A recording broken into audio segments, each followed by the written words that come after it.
Welcome everybody to another Voice of Nick show. We're going to be playing The Witcher 3. And we have a marker here. I don't know if this is a marker that we actually want to go to, though. I don't remember what this was.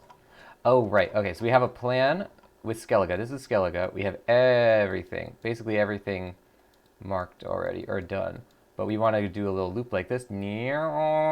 Like that, like a little fishhook formation here. Ragnall's saying 150 hours. Have you played the DLC or just the main game? No, this is just the main game. I bought the DLC, but I actually didn't. I chose to not install it because I don't want the game to like know that it has DLC available. This is just main game stuff. We're not even. There's no end in sight. Like we're not even approaching the end of this game. So I'm very contented in that. I enjoy this a lot. Gaming Hour, welcome into the stream. Can we get an exclamation mark high for Gaming Hour in the show?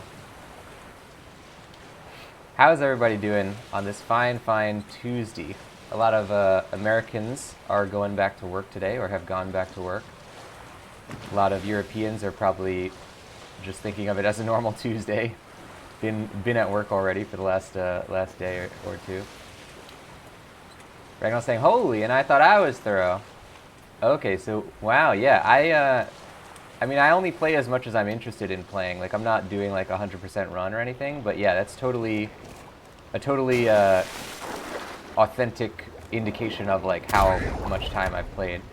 And as far as I know, there's never been an incident that I can think of where it's like, you know, sometimes you leave the game open by accident and your Steam client just says that you have a lot of hours. I don't think I've ever done that in this game. So yeah, this is a pretty genuine indication of just the stuff that the way that I play. How you doing though, Ragnar? What have you been up to? I heard a little bit of what you've been up to of late, but I'm curious about your. I was gonna send a message on Discord about it. How's your Yotsuba reading been going? I just when I was in Tokyo, I bought, as I mentioned, I bought a bunch of manga in this insane sale that was like at this bookstore that had manga for 100 yen, which is $1. So, for example, I got the Yotsuba manga for, you know, the volume or whatever for, that would normally be around 10, maybe let's say $11 US. And in this sale, it was $1. So that's like a 90%, more than 90% off sale. So I bought a bunch of stuff, and I've been reading things, and I just got to Yotsuba. So I was curious if you have been enjoying your read-through there.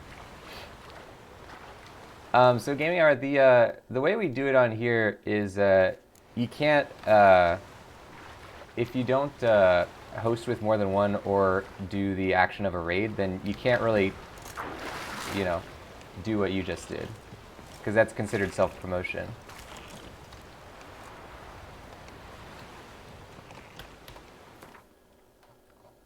Yeah, I've seen that a few times, and it just it doesn't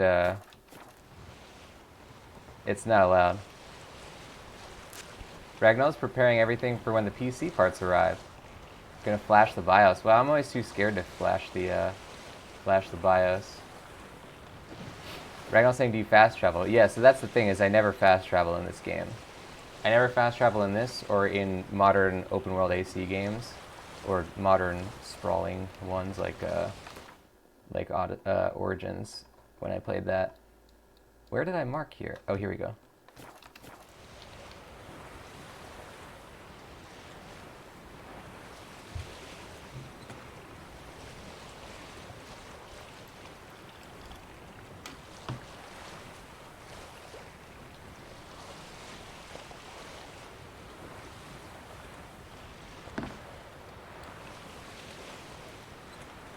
I think this is going to be in the water.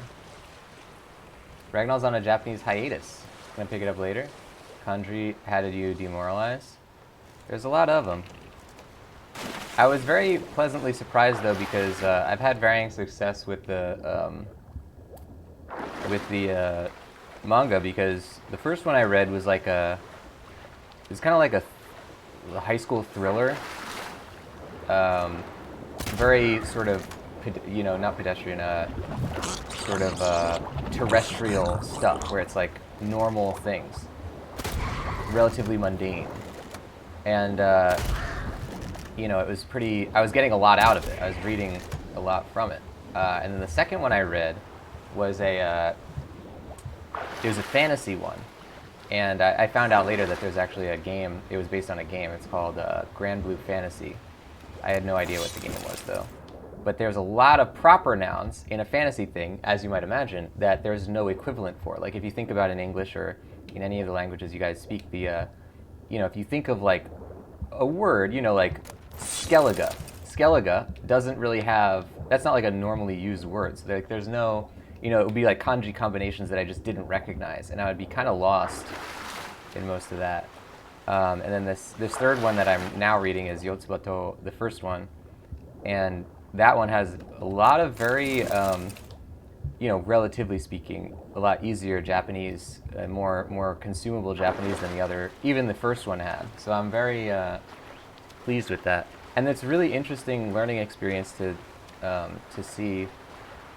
You know, whenever you back up with Japanese, when you're doing more kanji stuff, you'll recognize this Ragnar, but like you know, usually people use a lot of kanji to write things in Japanese. That's just kind of like an indication of whether or not you're an adult, kind of. It's sort of like the type of vocabulary you use in English, you know, where there's like certain words and ways that you'd say things when you're an adult that you don't say them when you're not. And that's kind of the way that they do it when they speak in Japanese and or when they write it. But what's interesting is that if two characters say the same thing, somebody says something in, you know, an adult character will say something with kanji, and then Yotsuba will say the same thing but with hiragana.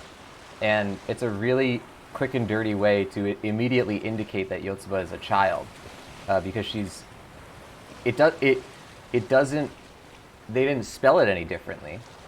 But the fact that they did it in hiragana, in your head when you read it, you just read it like a child would say it, because you are given the indication that she, like a child, will only write in hiragana. That's kind of the thing, you know, like you know it's like a child is writing it because they write in their school books. It's like the equivalent of when you write in English and you have those big pages with like the dotted line in the middle, you know, and you write a big A like a child would, you know what I mean? So it's kind of a really interesting way.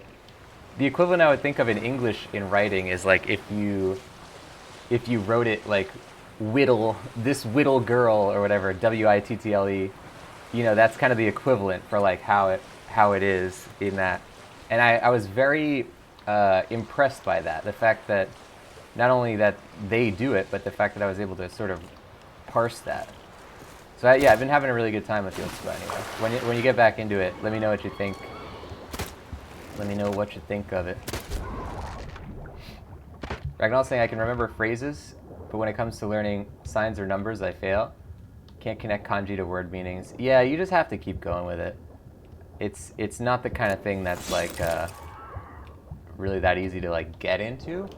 But now that I've been doing it for a long time, the kanji stuff is coming a lot easier. I'd really recommend, though, if you're trying to learn kanji, to not attempt to do it through Duolingo, because the memorization on Duolingo for kanji is pretty just rote memorization, and it won't really stick. You should use a different app. I use Wanikani for that.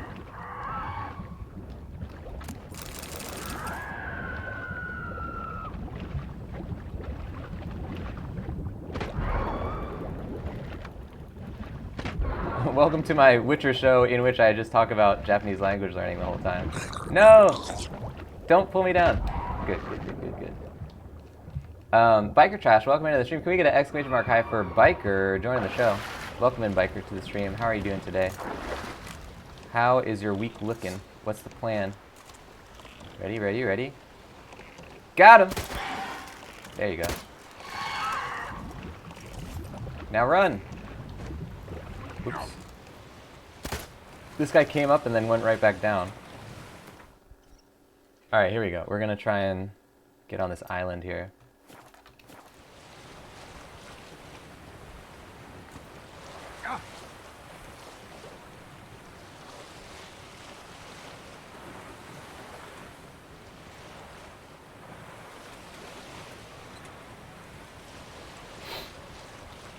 Ragnar was saying I was thinking I might want to learn kanji in a different way. It would help if they had furigana. They do have furigana in... Oh, on Duolingo you're talking about? They don't have it on there, but in Yotsba they do. Most manga they do, because it's kind of assumed that manga is written for, you know, teenagers. You're dead. What the heck? I didn't want to hurt her, I promise. Someone, anyone, help! Oh, they were tricking me. Save me!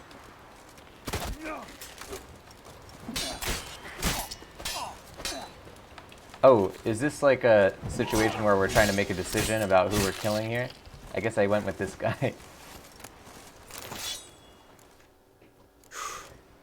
Thanks for the help.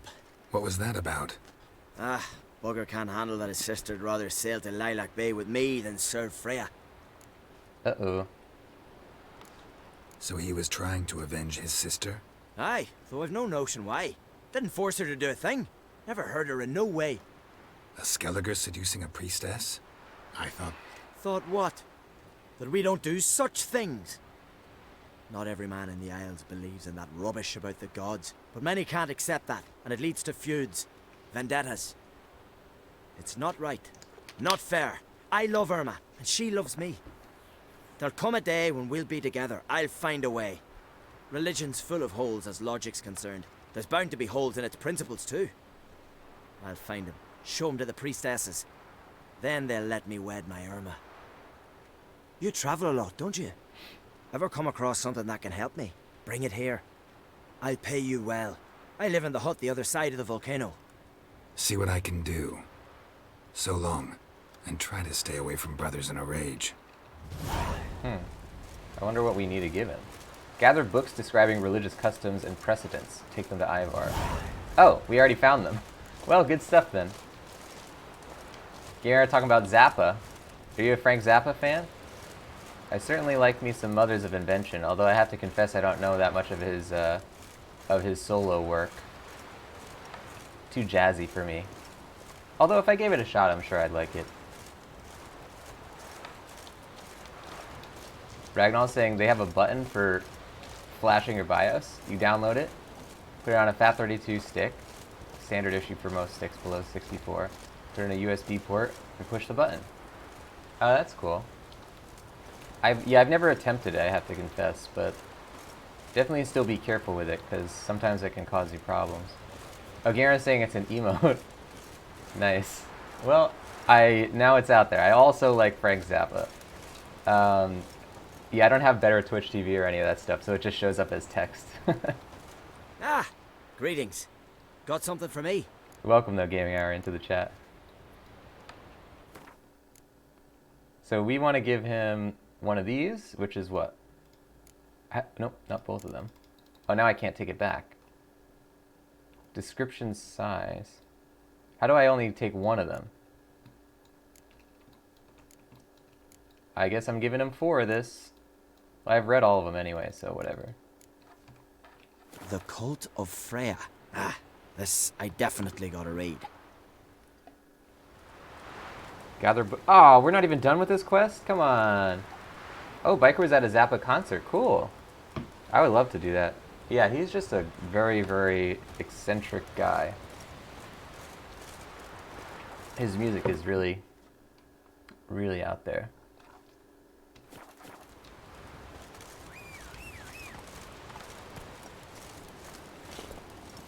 Come on, Roach.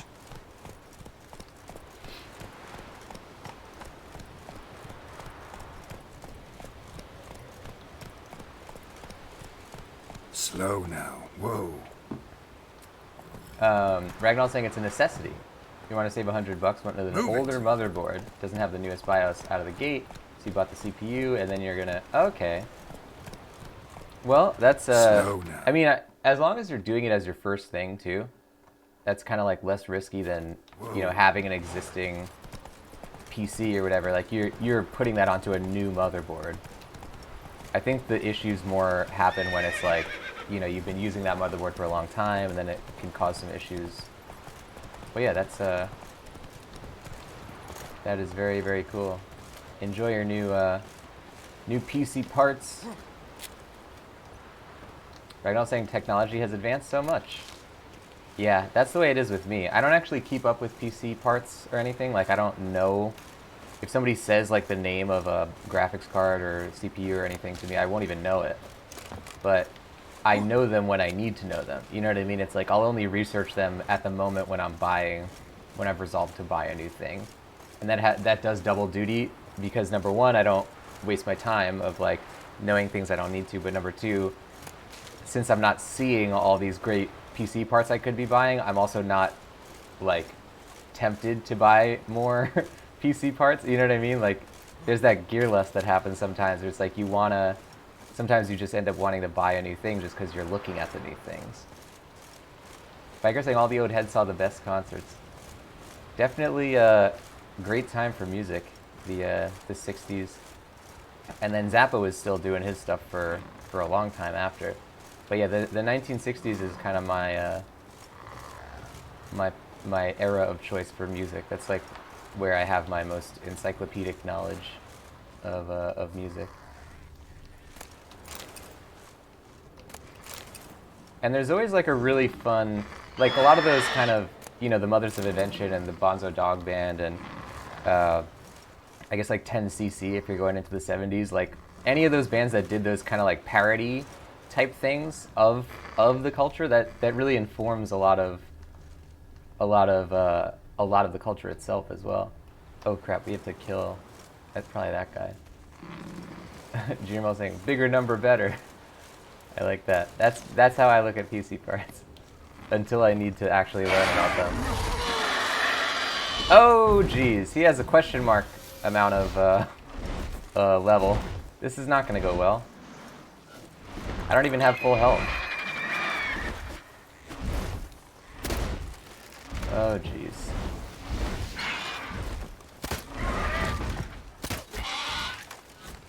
Oh no. Oh, Biker saw Pink Floyd in concert. Cool. That'd be awesome. I only got into Pink Floyd like maybe. Well, I always knew the Pink Floyd like with what's his name in it, Peter Green. Or no, I'm thinking of Fleetwood Mac. I'm thinking of Pink Floyd with who is the guy that Sid Barrett? That's what I'm thinking of. Damn, that was an instant kill. That was a one-hit kill. Peter Green and Pink Floyd. Yeah, I always knew the Sid Barrett stuff, but I didn't know any of their like really famous concept albums. And then I heard like Dark Side of the Moon and a bunch of those other ones, and I was like super into it. I only started listening to that maybe like 7 or 8 years ago for the first time. The newer ones, I mean. So this guy, there's not really a good strategy. Let's see if we can meditate. Okay, good stuff, good stuff. Whew, okay, let's give it our best shot here. I'm gonna put some Griffin oil on this baby. Elementa, Necrophage, Spectre, Hybrid. I think they're hybrids. Beast, Cursed, Relict. Let's do a hybrid oil. What's our decoction that we're using? Increased crit chance. We'll probably need that. Let's give it another shot.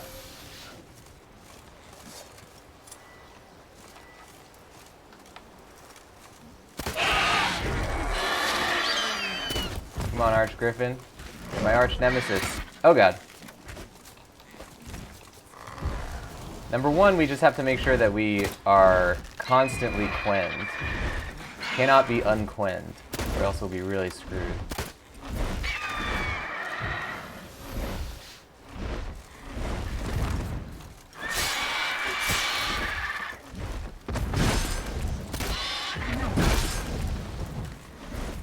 We are currently unquenned. Griffin's also poison a lot of times. Put on some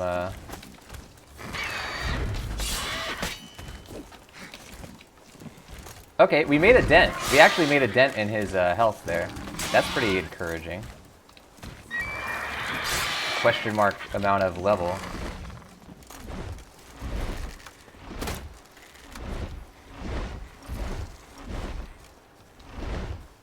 Come on, Griffin.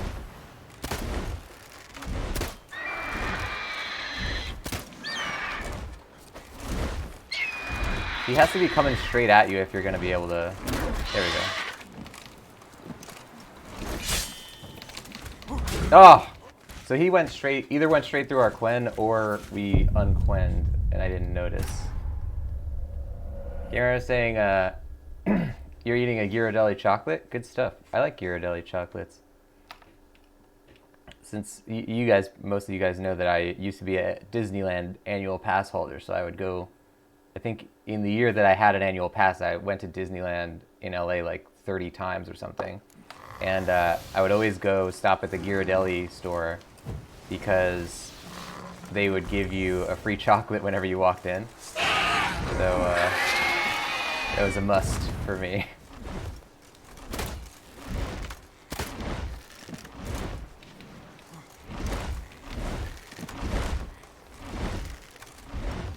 Alright, hold on. Ready, go! That's it. Crap. Ah, crap.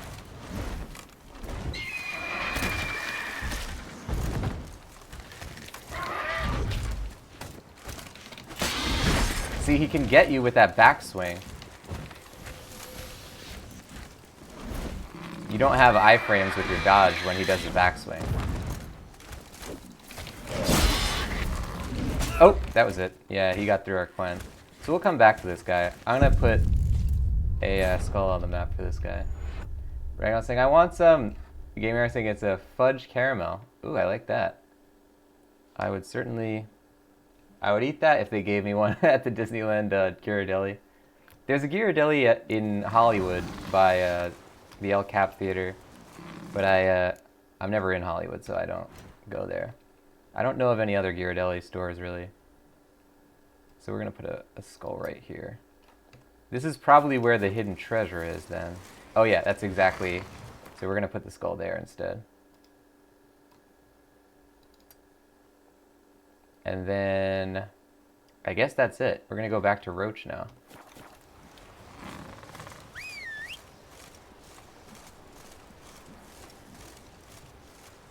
Oh crap, I don't think we can get down this mountain with him.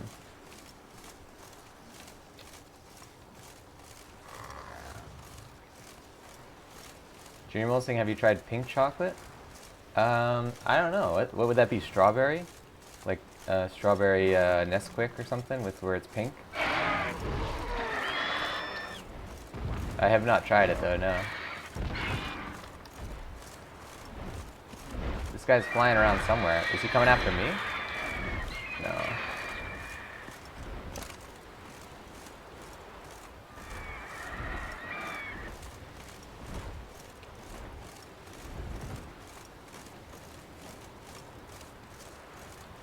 Alright, so since we're over encumbered, we're going to do our trick here for moving faster while over encumbered.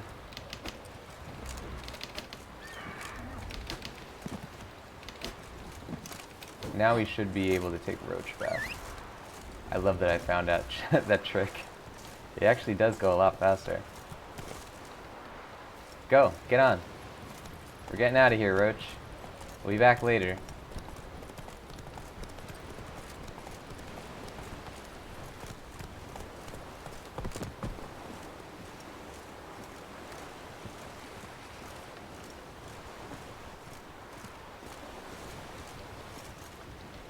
Okay, so now we're looking for...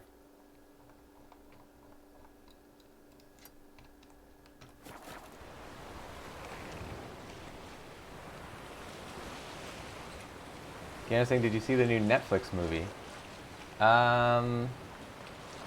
What's the new Netflix movie? They do release a lot of movies. I don't recall anything that's like brand new.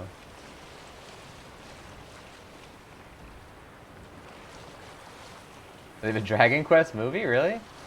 Wow, well I'm gonna watch that then. Thanks for the recommend. Is it based on the Dragon Quest franchise, or does it just happen to be called Dragon Quest? I gotta imagine it. They can't just use the name.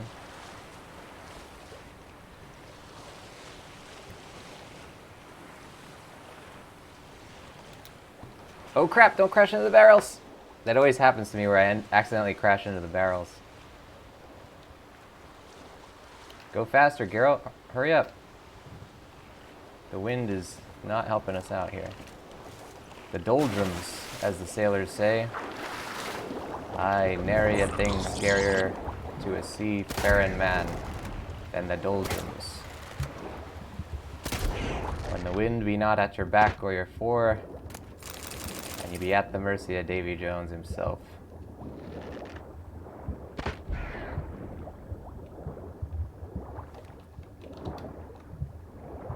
I hear another thing around us, but I don't see it. Oh, there he is. He was probably under us.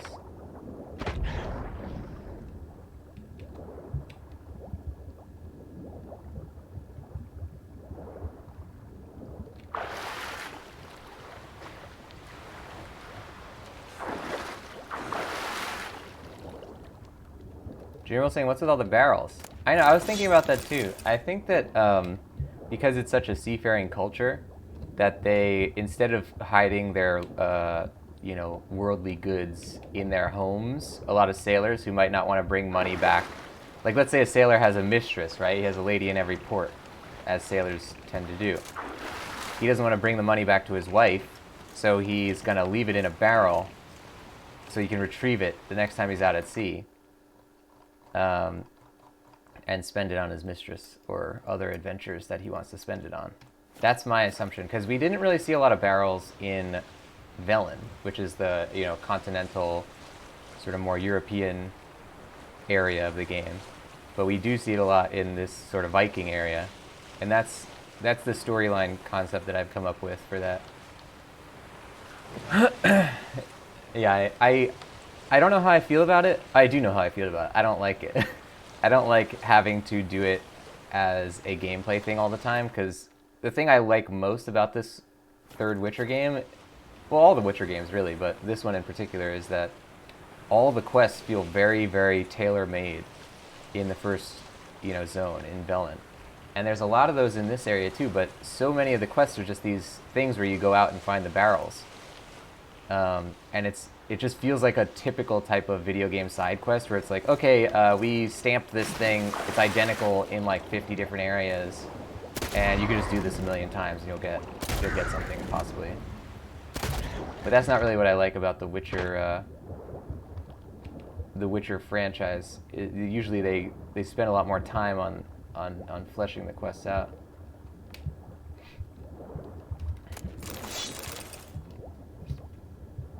Ragnall's saying, since Skellige is known to plunder ships, I think a lot of the scrap in the water could be leftovers from raids.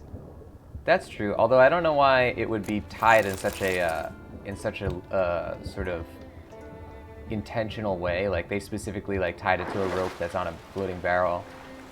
But it could be something like that where it's the same type of thing, yeah, because they make all that money out at sea from raids, and they don't want to bring it back home to their family. Or they don't want to bring it back so that the authorities could find them. Although it's not really illegal to raid in Skellige. That's kind of the way of their culture. But it's got to be something about, like, yeah, making money out at sea and then not wanting to bring it back. Kind of like how pirates would hide their treasure in another place than, like, their house. You know, they'd bury it in the ground or something. Okay, so this is going to be... We're going to go like this and then start going south. We're going a little bit out of our way here. Jimo saying raid tax. There you go. Yeah, you don't want to get taxed. I mean, since their culture is so focused on raiding, I wouldn't be surprised if they taxed it. It's like, all right, all the stuff you get from raids, you're going to bring that, you're going to give us 30%, so we can put it towards the government raid fund. Ragnall saying, I'd assume raiders would have to pay their plunder forward to the Jarl. Actually, that does kind of check out. It's like a tribute. I always like that kind of stuff in games, though, where it's like, they're not telling you what it is. You know, there's nothing in the game that's like specifically says, here's why the barrels are at sea. But if you apply some creative thinking and try to, you know, sort of put it into the universe then you can actually, you know, kind of come up with your own explanation. I call it environmental storytelling. Or, not just me, it's typically called environmental storytelling, but the idea of the game's level design telling the story rather than, you know, text or words straight up, like, you know, phoning it to you.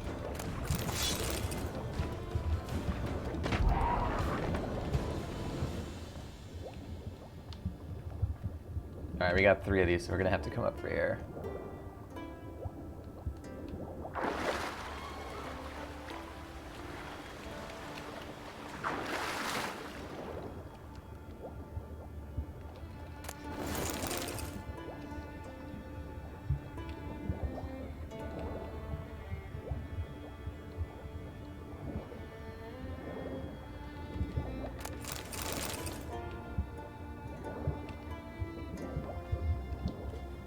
Alright, so now we want to get back to our boat, and then we start going south. There we go. Good. Bagnall saying the BIOS and Windows stick are both ready for the big day. Good stuff. Enjoy your new PC. Oh crap.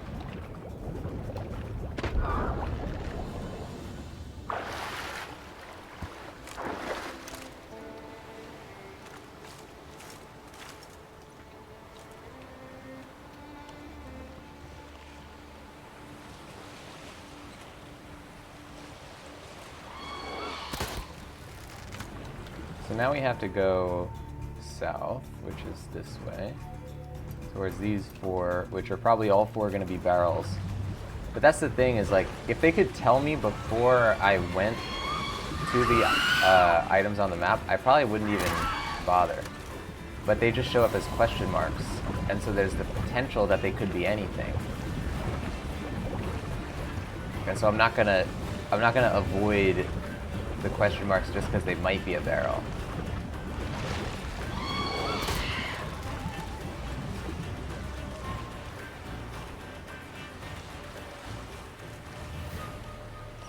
Ragnall saying it'll be 4 to 6 hours before building the PC and setting it up is done.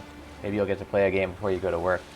Yeah, well, the way I always like to think about it when I'm putting together a PC, you know, when all my parts are coming in, is I just assume that when all the parts come in, I'm not going to be able to use my PC for another week. And the reason for that, I don't want to, you know, sound like a downer, but just from a very practical standpoint, in order to not be disappointed later, I get disappointed beforehand, which is to say I just assume that one of the parts is going to be DOA. Or I assume that I bought the wrong part, or I assume that it's not going to work the way I expected, or I'll need another thing, or whatever. And every time I put a PC together, that has happened. And so I think tempering my expectations that way has helped me a lot. I mean, obviously I hope it doesn't happen for you, but it might be worth not getting your hopes up for, like, even being able to play it tomorrow, but rather just, you know, starting the first step tomorrow. Gaming Arrow saying, you'd think all these monsters would run when they see Geralt. Yeah, unfortunately they should get like a monster social network or something so they'd know. You know, because one monster here doesn't know how many monsters Geralt's killed in other spots. But if only they could get together and sort of band together their knowledge, they would certainly not be hanging out with Geralt for very long.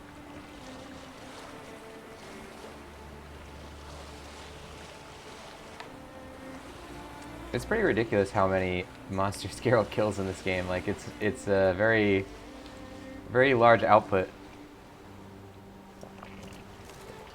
He essentially does the job of, like, the entire Witcher discipline. He does the job of the entire Witcher's guild by himself.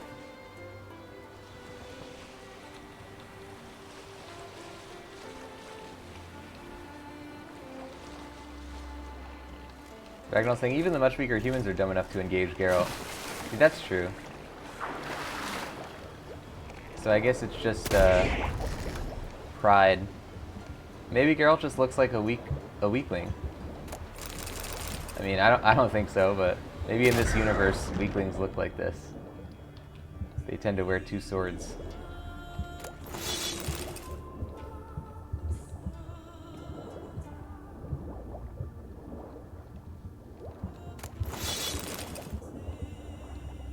Alright, we got some drowners down there.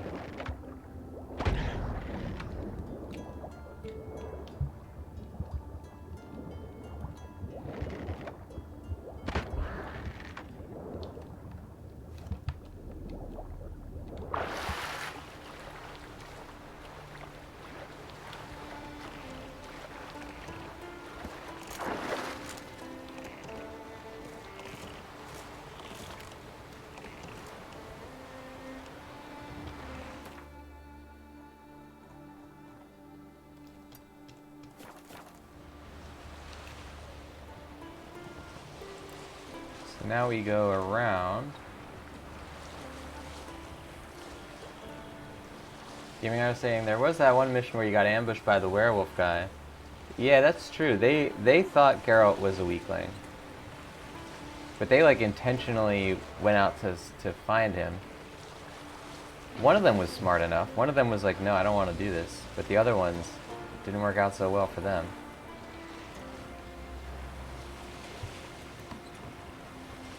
Another smuggler's cache, what do you know?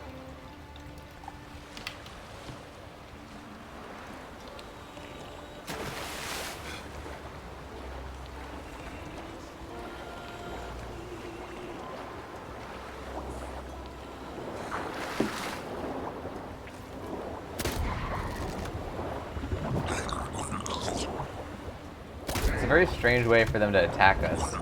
They don't like pull us down, they just hit us. And I get it, like they don't want us to get insta-killed by the drowners or whatever, but I just feel like it's a weird thing. Like maybe if there was a little, you know, quick time event sequence or button mashing sequence, kind of like in like a God of War type thing where the monster's like grabbing you and pulling you, and then you have to like mash the button to like get out of its grip or something. Maybe they did that and then they realized that too many people were drowning. There's probably some reason for it.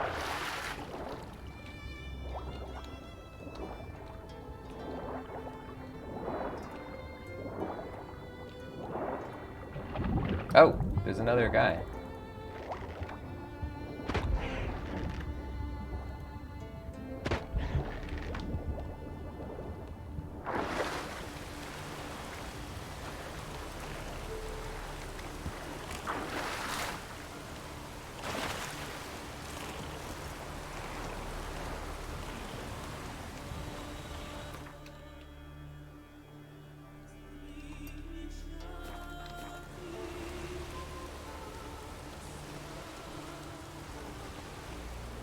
So we're going in this square formation here.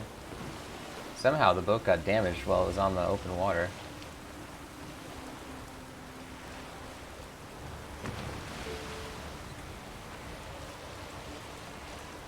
Yeah, we're not going to be able to help this guy with the books. Not until we find another thing to give him.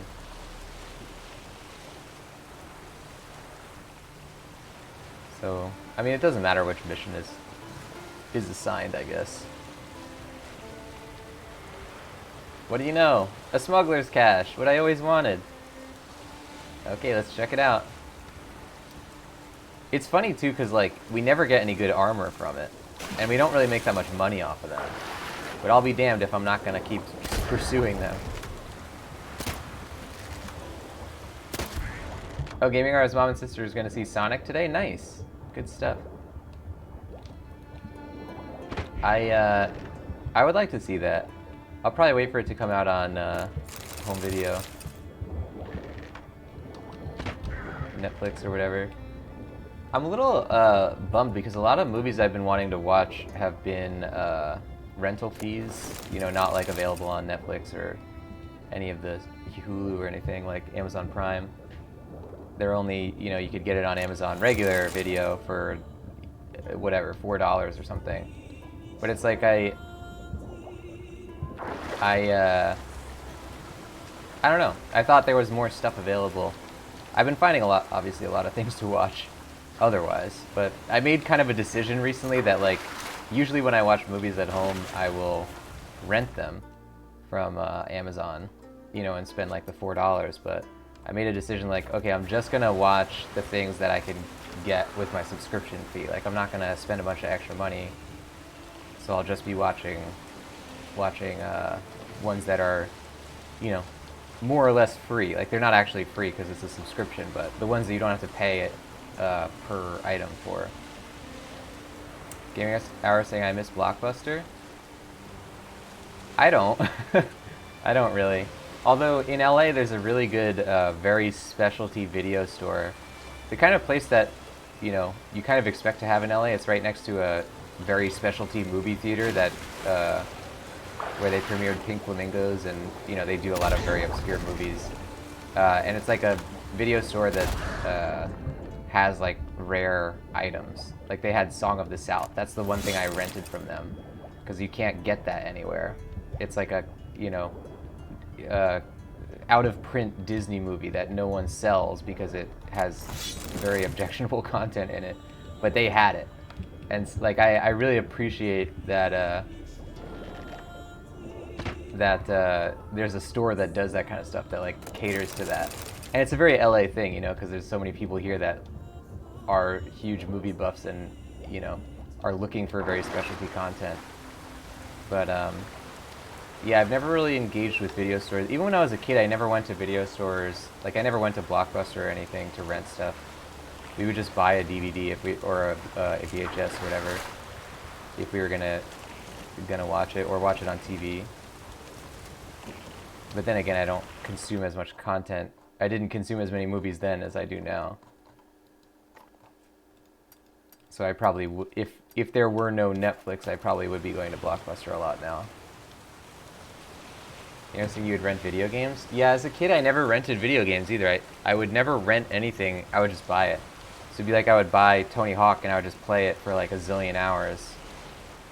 But I never got interested. I had Game Tap for like a while, or whatever it was called, GameFly, for maybe like 2 months.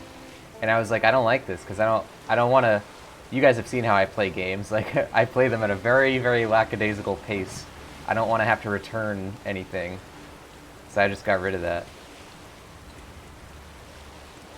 Ragnall saying I never rented a video game. I did rent movies. I probably have engaged with rented movies, but I never like personally went to the video store. I mean, I've been to a Blockbuster, but it wasn't like a thing that I regularly did. You know, like, it wasn't like, oh, I'm gonna rent a movie tonight or whatever. But my parents have always been really big into movies and stuff, so we just had a really big collection of VHSs and DVDs and stuff. So maybe that's the reason, is because like there was never like a lack of movies to watch just like sitting at home.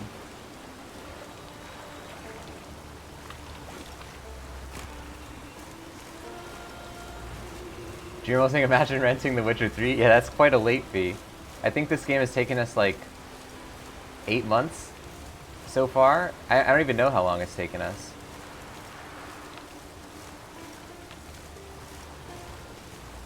Garen's saying you would, on Friday nights, get 2 video games and a movie. Holy crap, how did you play and watch all that? Did you actually like engage with all of those things in a week before you had to give it back?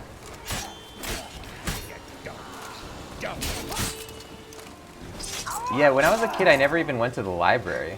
Like, I mean, I wasn't really that interested in reading as a kid either, but like, even to rent or borrow like books or movies or anything, I just never. I've never been engaged with any rental-based system, like in my lifetime, really, except for when I rented movies from that place in LA. I only just recently, like, quote-unquote, discovered libraries, maybe like 3 years ago. I got a library card in Santa Monica or something, and I was like, what the heck? Like, I could just take this stuff, and like, you know, I could just borrow this book, and I don't have to pay for it? If they have so many books, why am I allowed to do this? Why is this legal? Like, I just did not understand the concept of it, because I just never used the library before.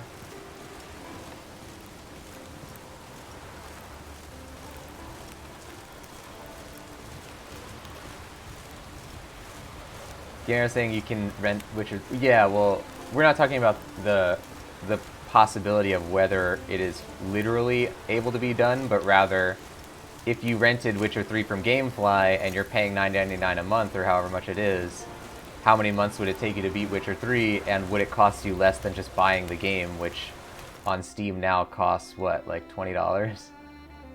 There's no way that it would be economical to purchase... Oh wait, we have to check the box. There's no way it would be economical to purchase this game. It's $40 not on sale. And on sale it's usually like $9.99. So yeah, there's no way it would be a better deal to rent this game than to buy it. Maybe on console, if you could beat it really fast.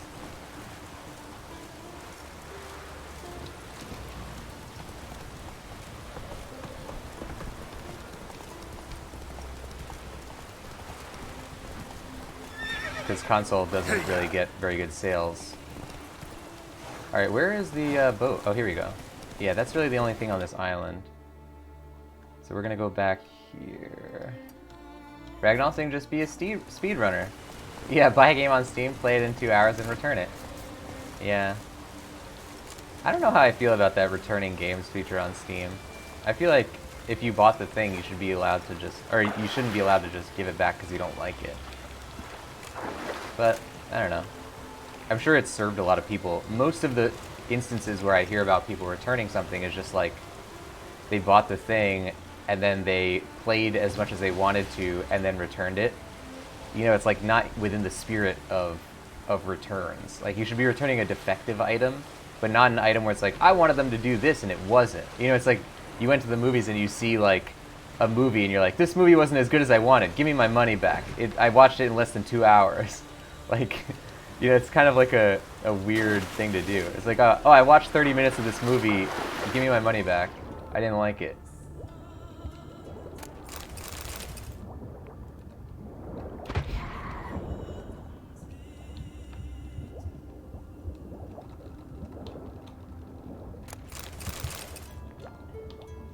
Yeah, I feel like that's kind of like a consumer beware type of thing, where it's like, you should be responsible for what you buy, and if you didn't like it, then that's just a lesson for next time. Just don't buy something that you know, that you didn't think you were gonna like.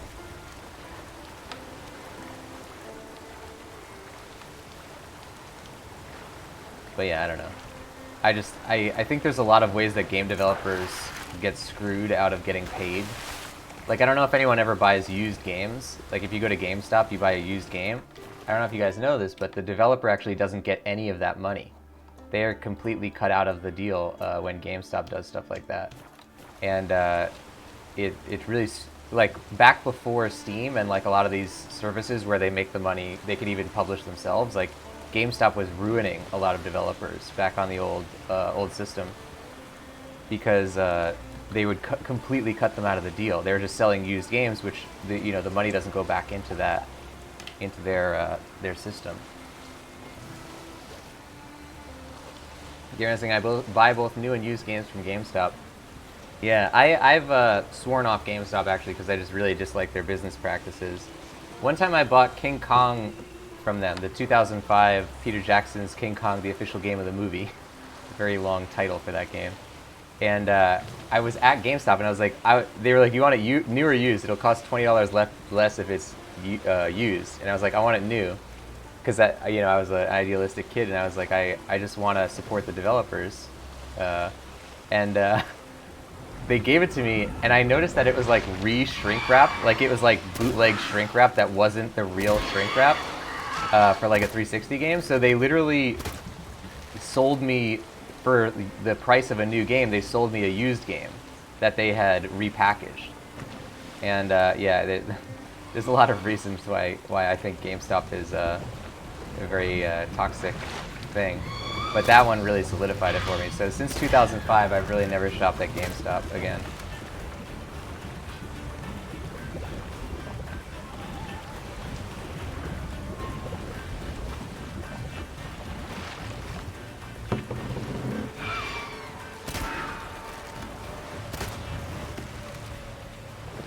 Ooh, big old pirate ship.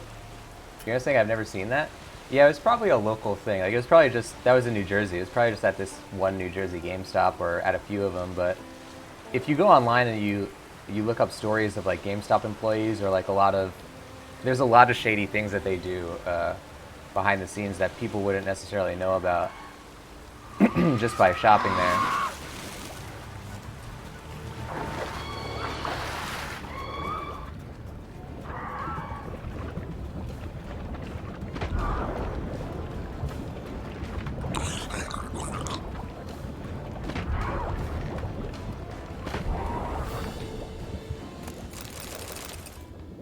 But yeah, the same thing exists now. The same thing as GameStop exists now with G2A and you know, CD keys and all those like secondhand game key sites, where it's like the developer doesn't make any money off of that because they buy bulk a deal from like the distributor or something. I don't know how they do it, but they basically buy it for their site in bulk by cutting out the developer's cut of money that they would make, and then they sell it directly to the consumer for less money because they bought it in bulk, but the developer doesn't make any money off of it. And yeah, so if you want to support game developers, don't shop at GameStop and don't shop at CD Keys or G2A. I'll do it sometimes, but you know, I don't have any problem with a person who does, but just be aware of what, you know, the consequences of your actions, I guess. If you wanna help the developers, that's a good way to do it. Buy from Steam or buy on Amazon or whatever.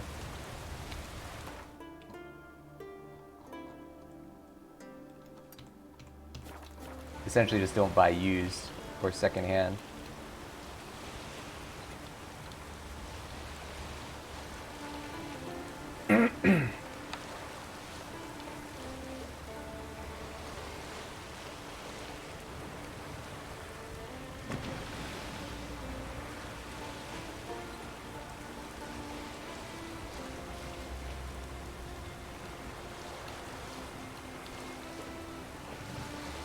So this is a bear? What is this? Oh, a guarded treasure. Okay.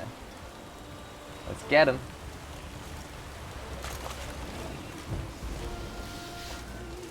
I wonder if that counts as... I'm going to see what sword he takes out. Is that a... That's a non-silver sword, because that doesn't count as a monster. It's an earthly monster, which still counts as a steel sword for humans. I guess the distinction is, like, are they conjunction creatures or are they non-conjunction creatures? It's not one for humans and one for monsters.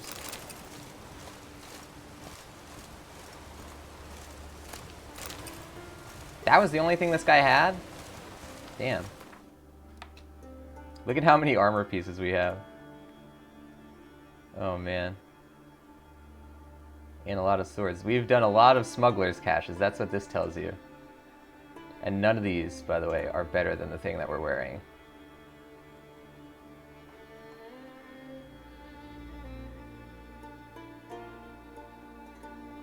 I wonder if there's a way, maybe if I sort it by price, that'll tell us like the most expensive, possibly best one. The Willy Loman technique. The most expensive must be the best. No, nothing here.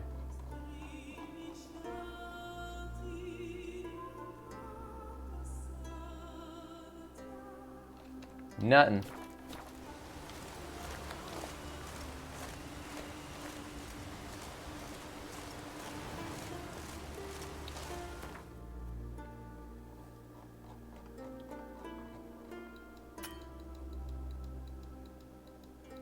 So now all we have to do is this tiny little strip of question marks up at the top. And after that, it's all just, you know, assigned missions rather than question marks. Very attainable at this point. I'm pretty happy with that.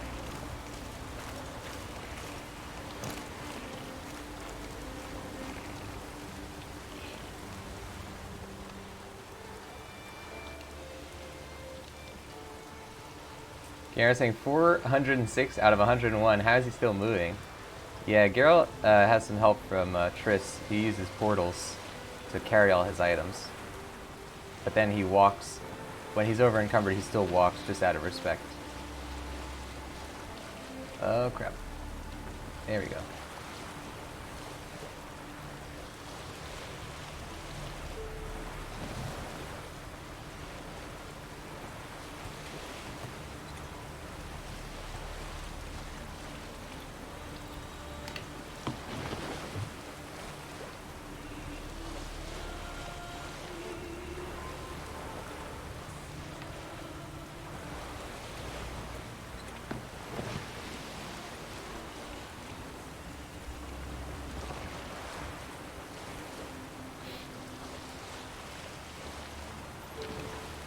So this one's going to be pretty far away. Yeah, this is... Well, it's not that far. We're getting there. It's just a little tedious to have to go... Because at least when you're on land and you're using the horse and you're going around without fast traveling, it's like, you know, there's landmarks and there's interesting visuals. But when you're at sea, it's just water. There's nothing.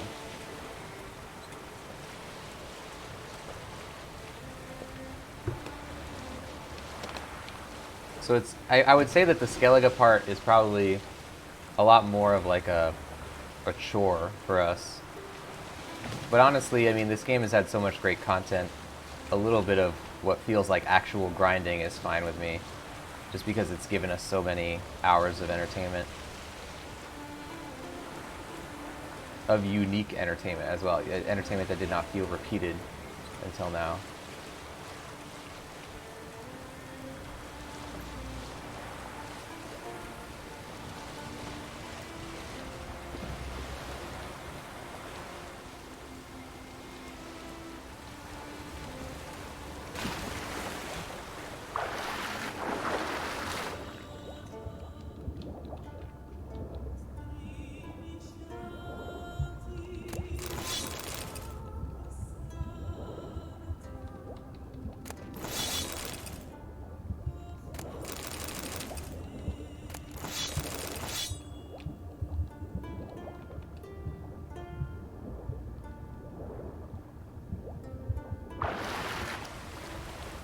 Now we go... Okay, there is another zone here. This is the last inhabited island, it looks like. So that is the spot where we'll hopefully find a shopkeeper and be able to actually sell stuff. But here's what we want to do is kill everything that might bubble up to the surface and break our boat. Ragnall's saying, are you going for 100%? Nope. Yeah, that's what a lot of people ask me when they see how much stuff I do in this game and how long it takes me, but it's literally just anything that I find interesting to do, I'll do. It's the same in any game. I don't really have any interest in 100%ing games, but I just do things that interest me. So like I'll read the entirety of every flavor text and, you know, do all the stuff that I do, but, you know, even though we'll probably end it with like a very large percent, like 90-something%, but I just don't have any interest in getting that last 10.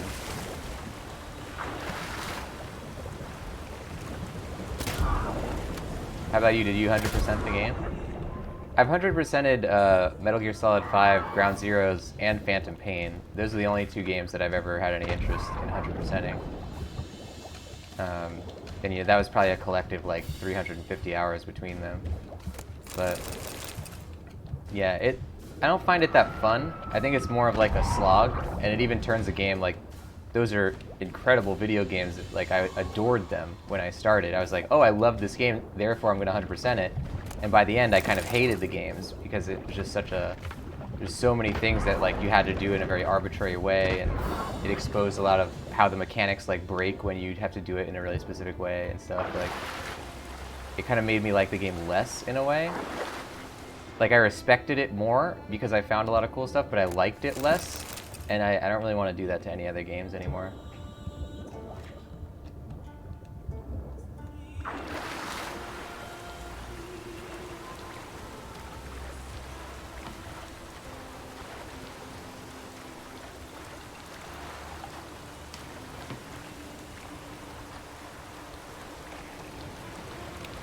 Ragnall's saying that's what I do too.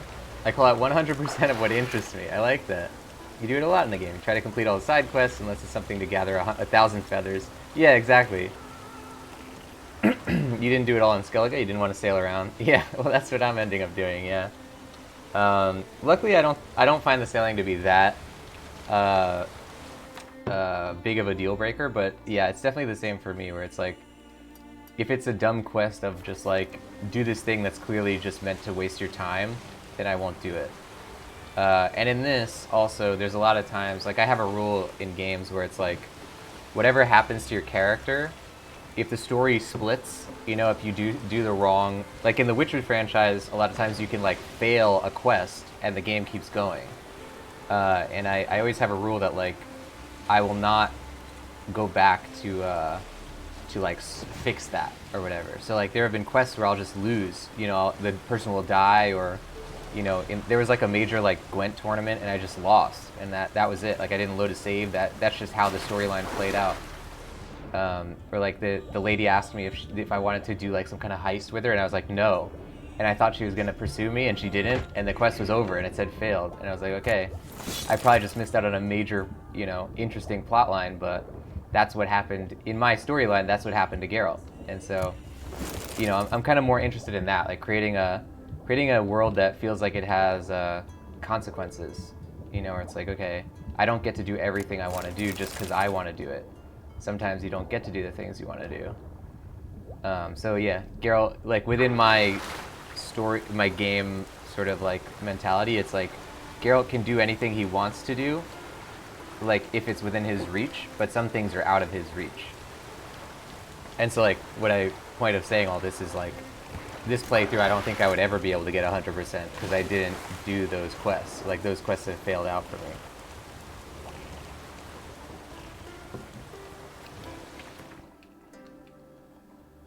Ragnar's saying I go back because I only play it once.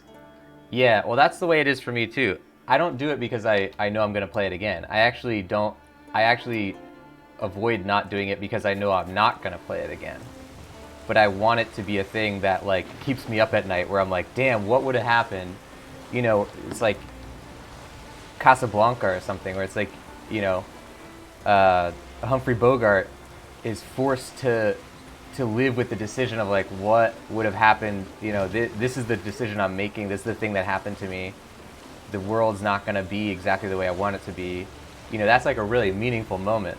But imagine if in Casablanca he just can quick save and go back to the moment before, you know, the lady gets on the plane.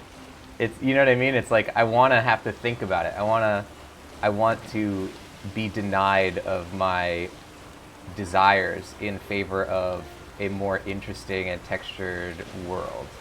I guess that's the way I explain it.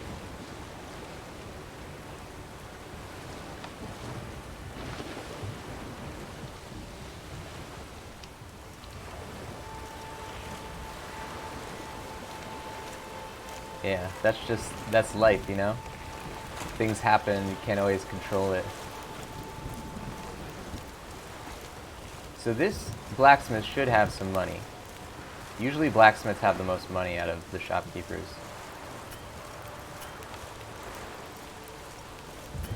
Why can't I save it though?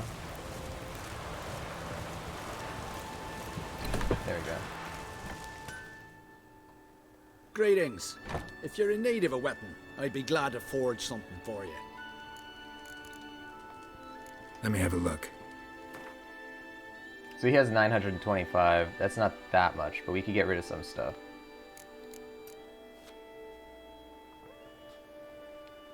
We want to give him the ones that are less money. This. Ragnar's saying, what you say reminds me of a quote of a game dev I know who thinks similarly. A great sacrifice deserves to have its consequences. Yeah, I agree with that. I think that's what makes it a sacrifice, you know? But I totally understand the viewpoint of like, I'm going to play it once, I want to get my money's worth. Like, I have no problem with someone doing it. I just, for me, it's like, that's the spice of life, you know, for me, where the thing that makes me very interested in a game is the denial of gratification.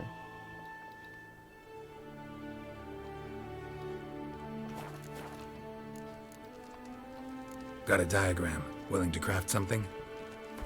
I like to make them say the dialogue lines, even if I can just go straight to the crafting menu. Alright, is there anything good here? Sheodal's armor. This would be pretty good. It doesn't have good resistance to poisoning, but it's pretty high level. Let's see if he... Oh, he only has 2 of them. Can we make a meteorite silver plate? Meteorite silver plate. No, this is probably a more advanced item than he can make.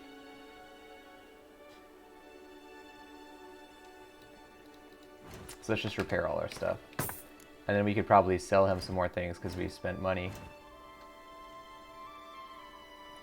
Do we have any saddles? Oh, we got lots of saddles. See, that's the thing that really, really weighs you down as well, the saddles. Now we're at 425. What would you say to a few rounds of Gwent?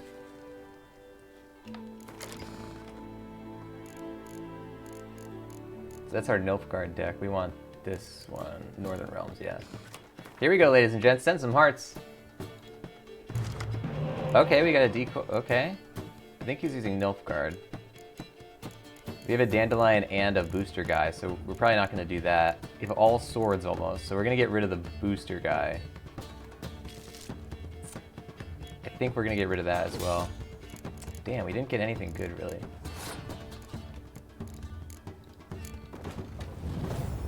Dandelion doesn't go in until probably in the second round.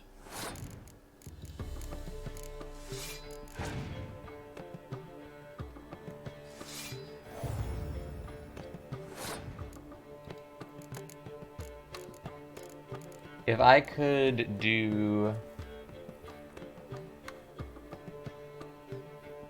If I was able to do this will at least tie him. This will force him to put in more cards. The issue is that we're not really able to force him to put stuff in. Let's just decoy out our guy. And then we're gonna skip the turn. Or, ready? We put in Geralt. I'm doing it, baby. Yeah. So now we just beat him. We kind of stole that from him, essentially. Ragnar saying he said it in context of a game he played. Due to his decisions, the character he adored died. It was hard, but after a while he had to come to terms with it. Much later, the story gave her back, and he was happy that he cried. But it would have been fine without the reunion because of the quote. Yeah, but the thing of that being that, like, the reunion was the design of the game's story, so you're experiencing it according to the rules of the universe in the game. Yeah, that's definitely my my perspective on it as well. And yeah, I understand the other perspective, but that's just it's the way I like to play games.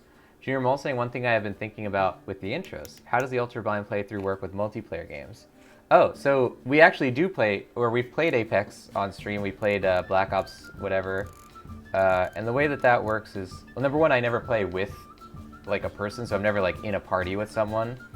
So that aspect doesn't really get me, but what does come into play with that, and any other, like, non-story based game, is, like, telling me about the mechanics. So if it's like, oh, don't pick up that gun, this one does better damage output because, you know, it has 3 shots per second that do 150 instead of 4 shots per second that do 80 or whatever. Like, it, you know, those kinds of, like, backseating, that's more where that comes into play, the Ultra Blind thing. Or, like, if I'm playing, like a Endless Space, where you're, like, building a galactic civilization, sometimes people will come in and say, like, you know, oh, make sure if you're trying to get this skill, go down this tree or whatever. You know, that's stuff that's not related to the story, but it's gameplay related.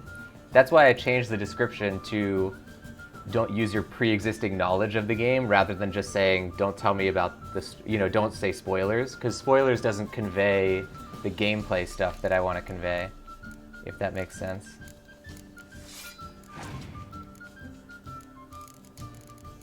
Oh, so he wasted that. Wow, why did he waste that?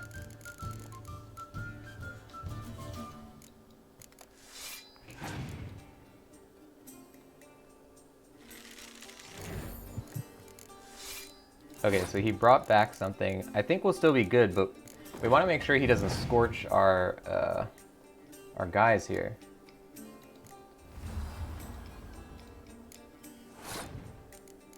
We can scorch him, actually. We could scorch his dragon, I guess. We can save that, though, because we don't have anything above 7 anyway. Oh, baby! That's what we're looking for. Now the Dragon Scorch is really gonna hurt him. Got him! Oh, no! Oh, he killed some of his own guys. Alright, fine, game. Or guy, whatever. Guy and game. It's really the game that we're playing against. Playing against the house here. Alright, he has 1 card left. Number 1, we're going to use our weather here. Just to get rid of that 1 extra. Oh, it doesn't even get rid of it, because it only puts him down to 1. Look at 3 random cards. He gets to see the 1 card I have. Got him! Good stuff. Can we get an exclamation mark hype in there? Oh, wait. This gave him back some cards. Uh-oh. He beat us. Or does he? Oh, he scorched. Wow. Good move. So he won. He beat us.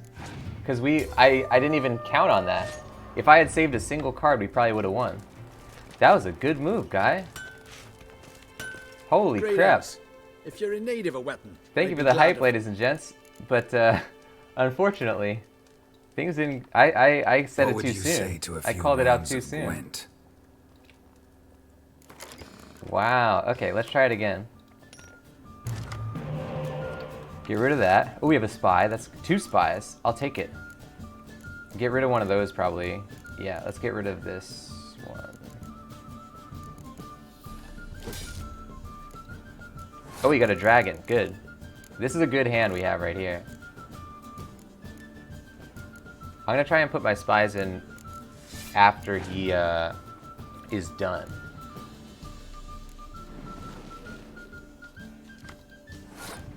Now the question is, do I want to take back his spy? Because we already have 2 spies. We'll hold off on that.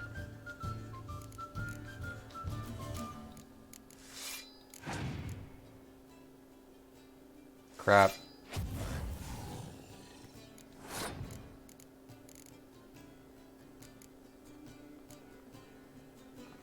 I guess this?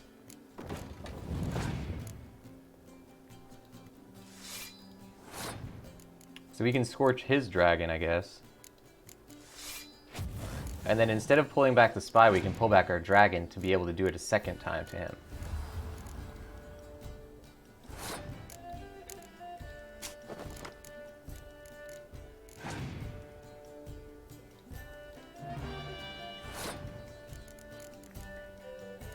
Alright, I'm gonna put in our unbeatable spy.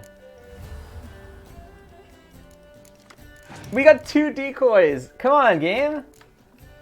My god. Okay, I'm gonna take his spy then. So he passed. Now we can, for free, put in this guy and this guy.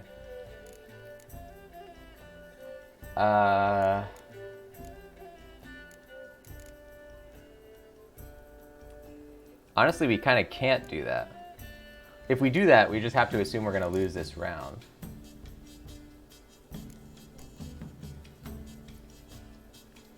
I think we...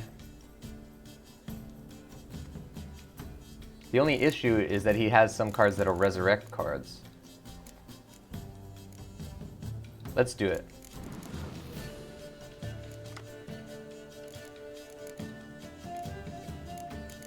So now we're gonna have, what, 9 cards? And he has 8.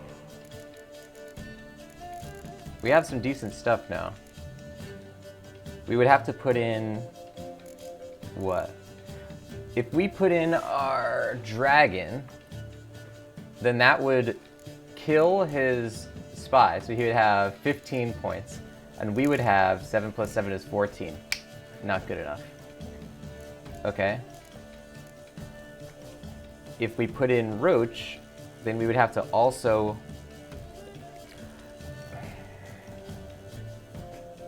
See, we can beat him in this round, but the question is, do we want to beat him in this round? We could put the dragon and a commander's horn. That's probably the move, actually, because... Oh, you know what we could do is put the commander's horn here. No, that's only going to make it 13. Let's put a dragon and a commander's horn. It's such a waste.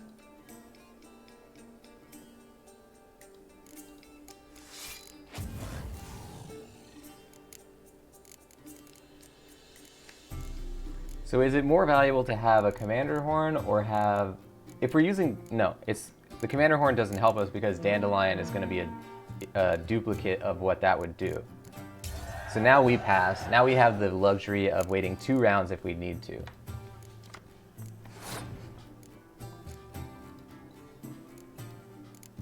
So we're going to put in our guy here.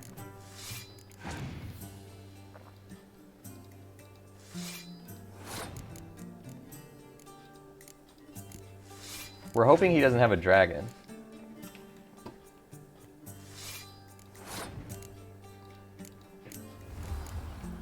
We'll just put in our 10 guy now so that if he does have a dragon, he's sort of forced to use it.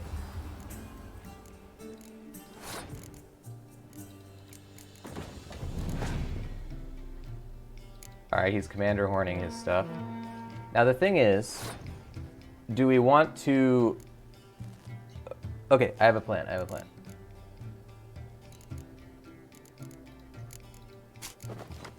We can afford to lose this round and just waste his cards. He cannot afford to. So he will not pass. But here's the thing, we have a potential of 22 points sitting in our thing right now. If we waste 2 more of his turns, I don't think mathematically he'll be able to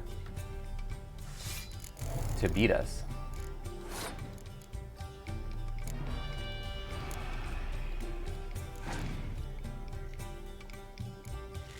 He has 1 card right now. I'm betting by doing this that he will not have a card that can resurrect other cards.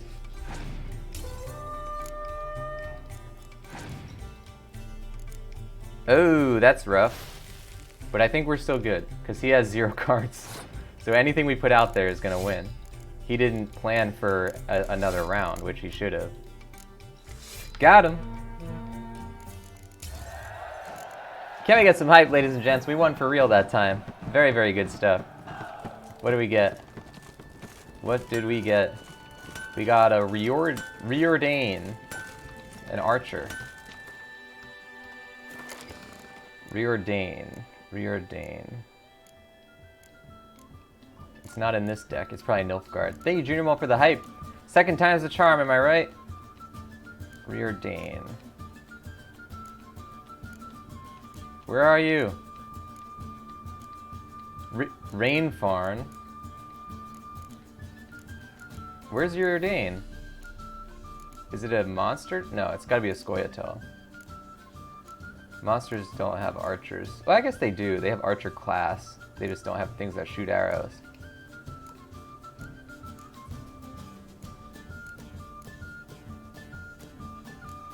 Reordain. He's a 1. He has 1 point. Ladies and gents, I'm pretty excited because we're almost done with the question marks in Skellige. That's pretty big news. And anybody who wants to stick around for a raid, then we're about to do that right now. So let's get a raid message in that chat. Get ready, ladies and gents. Now, oh, you know what, actually? I posted that message, but we're not going to raid because we're going to be doing a Japanese Duolingo stream coming up in a second. So stay tuned for that. Disregard the raid message. We're not going to be doing that. But if you don't know the channel you're watching, it's called The Voice of Nick. On here I stream 3 times a day, 7 days a week. We play story-based games, and they're called ultra-blind playthroughs. That means I don't talk over story or cutscene moments, but I do request no one utilize their pre-existing knowledge of the game or franchise. If you want to see more of what happens on here, you can type !games in the chat. You'll get a full list of all 7 concurrent gameplay series going, including The Witcher 3. And if you like what you saw today, don't forget to hit that follow button. Up top, you see that follower goal of 8. We're currently at 3, so we're getting there, guys. Once we get to 8, we'll be doing a Voice of Nick voice live on stream to celebrate.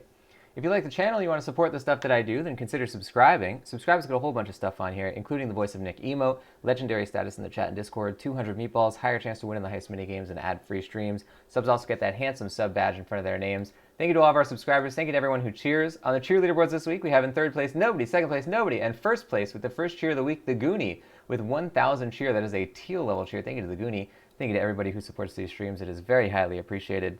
Now we're going to jump out of here, but we're going to be coming back up with a Japanese stream in just a little bit. So if you want to stick around for some language learning, it's going to be happening in roughly 20 minutes or so. I'll see you guys for that, and I'll see you on the next video game stream as well. Thank you for watching. Bye-bye.